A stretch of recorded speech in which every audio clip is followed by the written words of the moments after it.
This is the Stock Market Daily News podcast for Thursday, April 10th, 2026.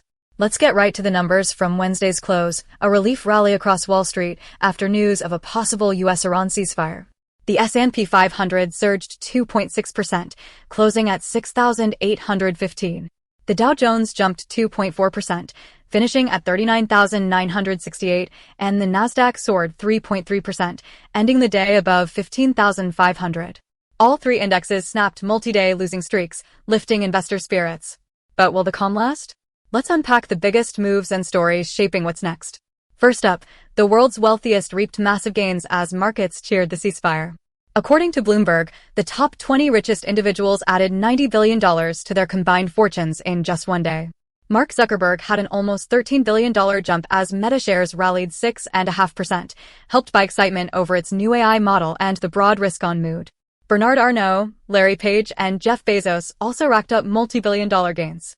But not all was rosy. Elon Musk lost about $2 billion as Tesla slipped 1%, bucking the trend.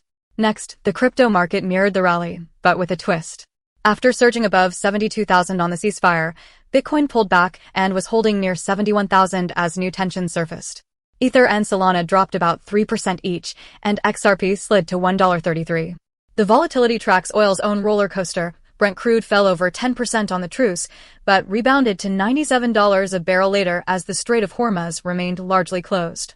For investors, uncertainty is back. Keep watch on risk assets and rate expectations as higher for longer takes hold. In equities, analysts see a turning point. FundStrat's Tom Lee called the bottom for stocks, citing the equity market's resilience during the recent escalation.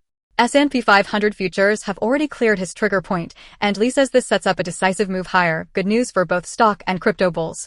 But the call comes with caution. Any renewed fighting or failed ceasefire could unwind the bounce fast. The surge in volatility isn't limited to stocks. Tokenized trading in commodities and equities is heating up. Perpetual swaps tied to oil, gold, and silver saw weekly volume soar to $31 billion as investors flocked to round-the-clock markets during geopolitical jitters.